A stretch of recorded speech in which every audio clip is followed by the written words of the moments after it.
If people are offered sex they don't enjoy or that they expect to not enjoy, they're going to say no. It only makes sense. I'm going to go over this 5-minute video that Dr. Marty Klein made that he released today because I subscribed to his newsletter. And this is really fascinating. It's so full of information. I may just make a couple different videos about it. So he says that one of the most common problems that people come to him about is, I have low desire. He has low desire. She has low desire. And he says that he asks a lot of questions, and usually he finds that it's not a desire issue. It's an issue of people not having the kind of sex that they actually want. Because saying no to something when you don't expect to enjoy it isn't a problem. It's common sense. So when new patients come and ask him about low desire, he asks, desire for what? Because if people are offered sex they don't think they'll enjoy, most of them will say no. So if I come to you and I say, I have low desire for sex, you might go, well, why? What do you expect will happen? What is it like? And this is why often people don't want sex, because it typically was with this person or other people, or they expect it to be boring, rushed, painful, impersonal, scary, and or just plain annoying.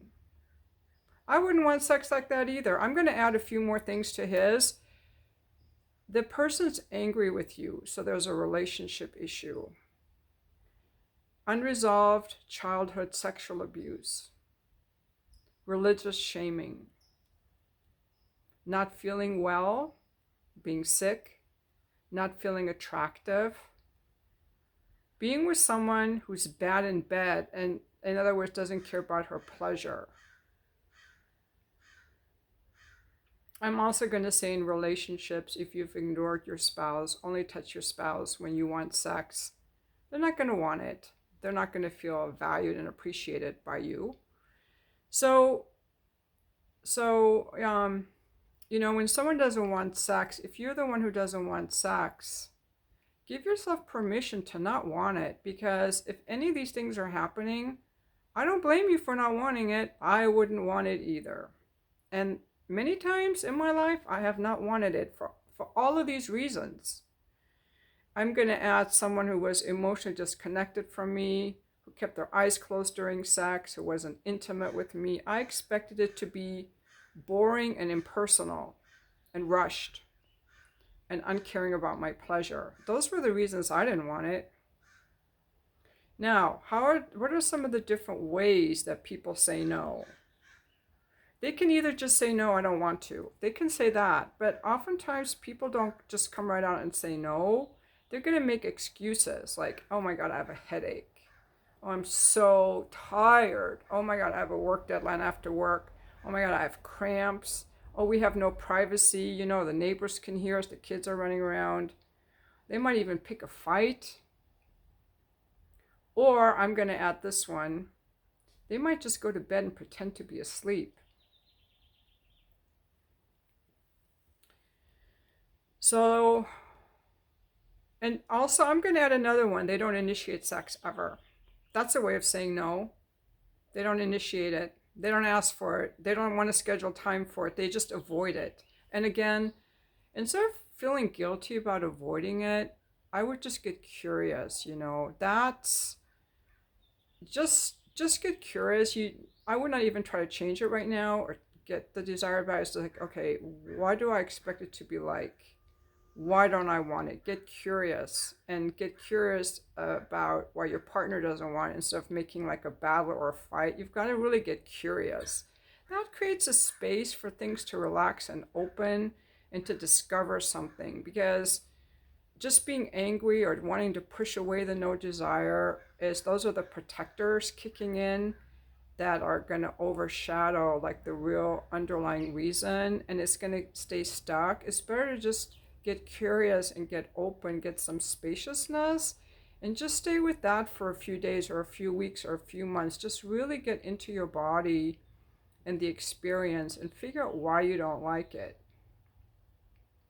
I also think some people just feel like it has to be a performance issue. They're not in their bodies. They dissociate. Okay, now a lot of people, in order to feel desire, the context really matters with men too. To feel desire, many people need to feel loved, special, seduced, or pursued. Desire, I already said desired, dominated or taken, attractive, admired, emotionally connected, or admired for their character and not just the chemistry. Like, oh, I want you to appreciate me and see me, not just see me as a body. Now, what often happens is that the higher desire partner is tuned out of the other person's feelings. That's what I really think is the issue a lot of times. Because many people with less desire, you have less desire because you usually partner with someone who doesn't know, doesn't care, or hasn't learned how to create the feelings that the other partner desires. They're tuned out. Because someone who's emotionally tuned in, they're going to know that you're not enjoying it, and they're going to want to know why you're not enjoying it or how you can enjoy it. But there are people walking around who are emotionally tuned out. I'm going to say most men over 50 are emotionally tuned out. Not all, but they were raised at a time when they were shamed for having any feelings at all, or for being vulnerable, or to having any empathy. A common one is that boys were shamed for crying. They were called a sissy. And they decided, hey, I'm going to turn that vulnerability off. I'm going to turn my sensitivity off. And when you turn it off, you're just numbing yourself. And now you're in a relationship with a woman who wants you to open up. That's why women file for divorce most of the time. And during sex, if you don't have empathy, you can't even notice if your partner's enjoying themselves. That's the guys that watch porn where the woman isn't enjoying herself. They can't even tell. They're deadened to emotions and feelings. They can't even tell. You got to be able to tune into your partner. You automatically can tell if they're getting aroused or not aroused, or turned on or not. And if you're vulnerable and have empathy, you can tell. And you're also willing to have that discussion. Hey, I notice you don't really like that. What's going on? Get curious. So a lot of these guys are like, well, I don't want to learn anything. You either like what I do. I'm not going to read your books. They don't care. They just see sex as something quick to get off. They don't see it as a mutual experience. They don't honor everyone's right to pleasure. They think that they just deserve to have sex because you're their wife. And sometimes often the less desired person is the husband. The husband could have had childhood sexual abuse or resentments against the wife, frankly, or emotionally be cut off. So in order to care how someone feels, you have to have empathy and emotions. So people who are shut off from their empathy, shut off from their emotions, shut off from their vulnerability are going to be bad in bed. And some guys are emotionally shut off. They open during sex, only during sex, and then they close up again. And then they use sex as a way to feel anything at all, to feel loved or wanted or desired or tenderness, which they will not allow themselves to feel at any other time. These men are very frustrating to be in a relationship with because they'll be really good in bed, but outside of bed, they're cold and detached. So be careful that I call these men turtles. They peek out during sex and then they retract. But some men never can peek out. Their vulnerability has been disconnected, and these guys need to do some inner child work or parts work to reconnect with their sensuality. This is a lot of my take on this. Okay. But I also call this type of man a Neanderthal in bed, or emotionally disconnected, or a dud or a brute. And I wouldn't want sex with a guy like that either. Now, many people have requirements around sex, okay? They are not going to want sex that's just any old way. Most people only want sex that has no contraceptive risk, and I'm going to add no STD risk. They want sex that is playful and gentle. They don't want sex that is narrowly focused on intercourse or narrowly focused on supragenital function, or a partner who doesn't demand an orgasm every time. It's a lot of pressure. Or sex that goes slowly. They want sex that feels personal. They want sex that conveys, I'm really, really, really glad to be here with you. And if they're not getting that, they're instinctively going to resist sex that doesn't address these emotional desires. Okay?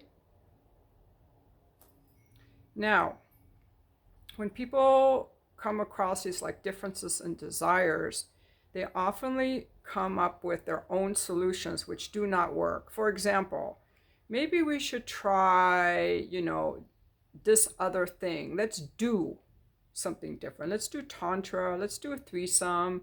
Let's watch porn together. Let's try a new toy, a different position, a different technique.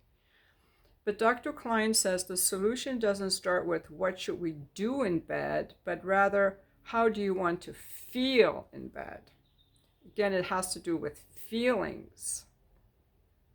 I'm going to add that also what does not work is finding the perfect pill to increase your desire, or some potion to get your erotic zones flowing, or some lubes or some gel or alcohol to numb out, or going through the motions as a favor out of guilt.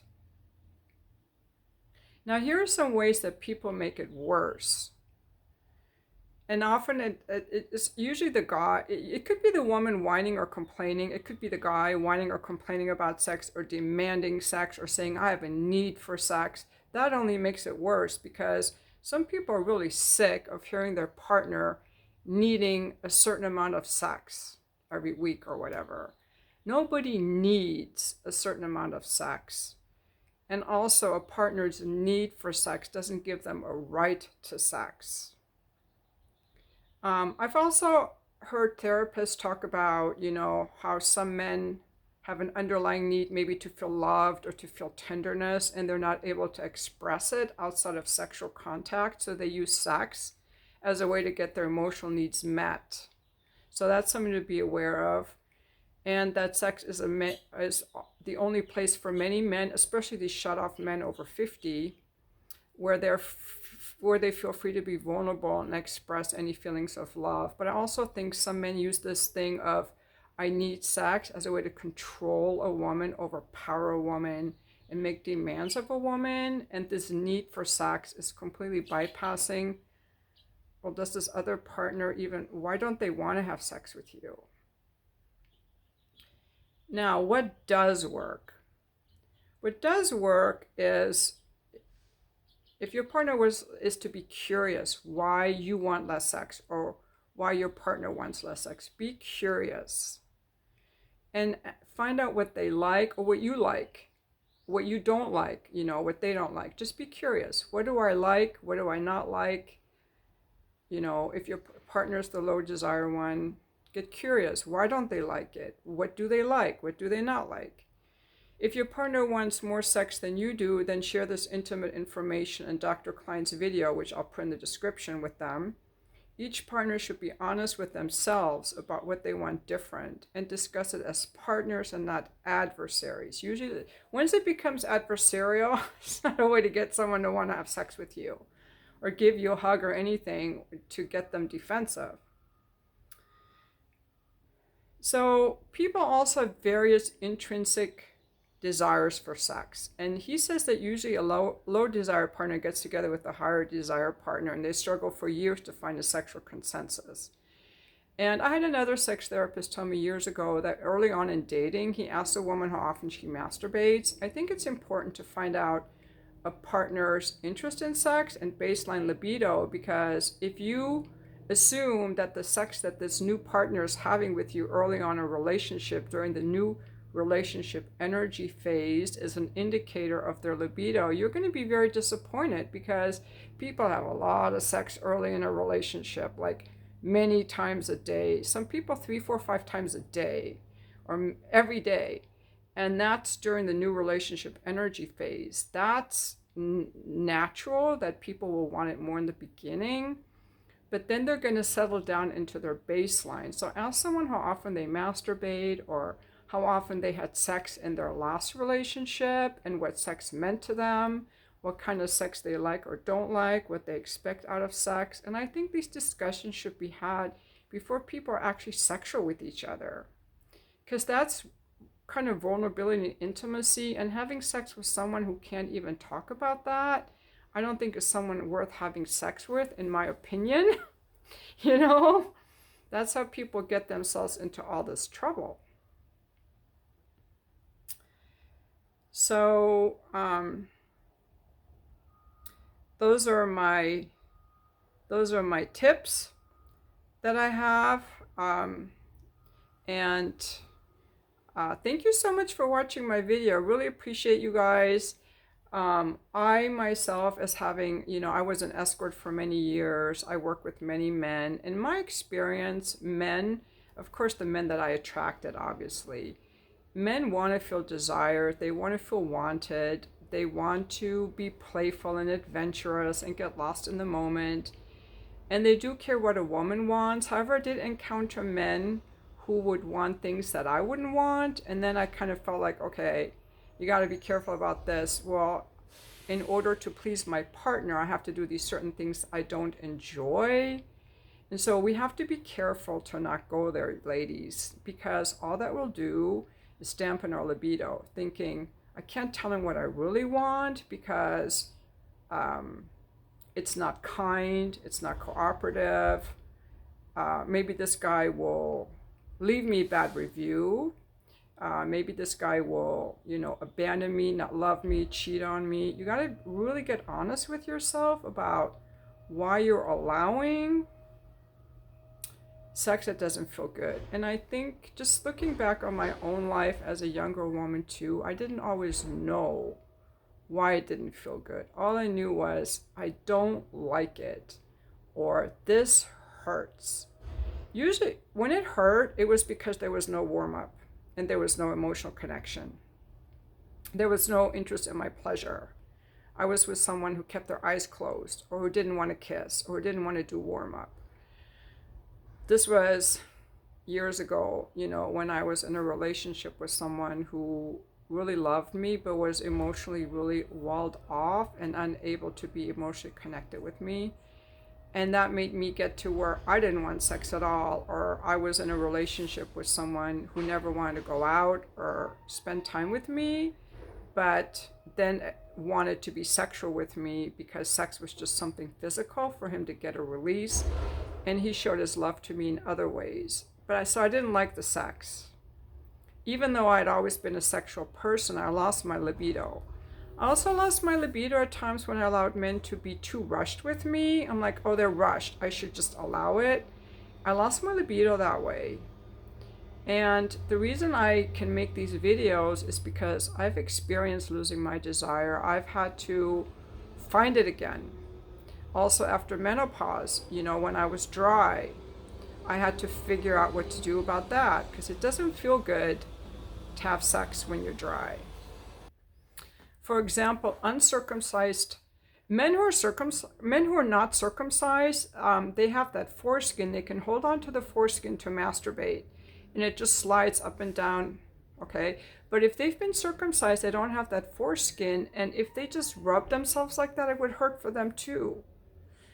So it doesn't feel good to have dry genital rubbing. Is painful. So if you're dry, then I know there's this whole thing about arousal non-concordance. That's not true for me. If I'm dry, I'm either not turned on or I'm super dehydrated. Okay, if I'm turned on, I'm going to be wet. So I question this whole arousal non-concordance thing. I don't understand how a woman could be turned on and dry. I don't understand that. I don't understand how a woman could be wet and not turned on, like lubricated. I don't understand that, but I'm not going to gaslight people or the scientists who say that this is a thing. For me, it's not a thing. I expect that I want to be wet before a man ever touches my genitals. If he hasn't made me wet, then he's got to figure out what to do. There's usually some lack of emotional connection. There's like a rushing. Um, yeah, and I think a lot of men don't know this, and a lot of women don't know this because all they know is I don't like it. They haven't ever gone through to be like, I wonder why I don't like it. Because when I was younger and didn't like it, all I knew was I didn't like sex. I had no idea why. I had no idea about any of these things I'm saying now. And I actually went to see a therapist to find out what happened to my libido years ago when I was married. And he asked me if I masturbate, and I was masturbating. I had a libido, but I didn't like the sex I was having. So that's why I'm really passionate about this topic. It's kind of like a housewife's topic. I should call this the Housewife's Guide to Sex. Because honestly, it is. I think usually the women want sex less than the men, but just to be sure, there are women who have a higher libido than the men do. Okay? And there's nothing wrong with that. We all have our own inner desire. But even for the men that have lower desire, what is that about? Is it religious teaching? Is it that, you feel uncomfortable being naked for some reason or being seen? Are you uncomfortable with the vulnerability? You have some shame around your body, or you don't think your penis is big enough or hard enough, or you have some resentments against women or the woman you're with, your relationship isn't going well. Maybe you were sexually abused as a child by your priest or your Boy Scout leader or a teacher or female or male. These things mess boys up too. It's not that they love it, Your boundaries were violated in some way. You think your needs don't matter. I think that people ought to be curious either way and just be like, okay, what makes me want sex less? What makes me want sex more? Maybe you're in a very stressful period of your life, and when people are stressed, they don't want to have sex. Like, it just makes sense. Maybe you have a lot of responsibilities, or you're sick, or you don't have privacy. I often tell guys, take your wife away for the weekend. Get her away from her domestic responsibilities into a new environment, and usually there's a lot more sex happening. So, and I think that if people enjoy sex, they're going to make time for it. Kids or not, they are going to make time for it. They're going to be like, kids, mom and dad are going on a date night. Mom and dad are taking a nap. You guys go play. And they get a babysitter, so they have alone time. So all of these are just excuses for not something we don't enjoy. A lot of guys get boring. They go through routine. And a lot of guys are way too quick and way too rushed. They do not know how to touch the pussy. They're gropey. They rub it when it's dry. They're too quick to touch it. You got to get the woman turned on before you ever touch her genitals. Be connected, spend time with her, be interested in her, stoke the fire. Like kissing the neck, just being relaxed, not being so anxious. Finding out what she likes, not making it all about your dick, not seeing her as a performance object. Oh, I need her to squirt. I need her to have orgasms. I mean, all that performance pressure. I think that we as women, I especially like to be like adored, enjoyed, a man's gaze on me. Not all men, just when I'm with someone sexually. I want him to enjoy me and be in his body and be free and make some sounds.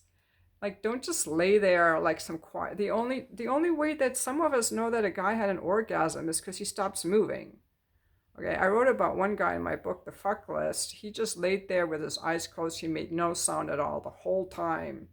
It was the weirdest thing. He was so shut off, just young guy, Marine. Um, Bless his heart. I do not know what was wrong with him. Make some sounds. Let the woman know you're about to come. Make some sounds when you're coming. Talk during sex. Just talk. Say anything. Anything. Just enjoy yourself, you know. Don't be so serious. It's okay to laugh, have some fun, be affectionate. Anyway, I'm going to put the link to that video in the description now. Everything I took 25 minutes to say, he said it in 5 minutes. So you might want to watch his video for the condensed, more to the point version. And thank you for watching my video.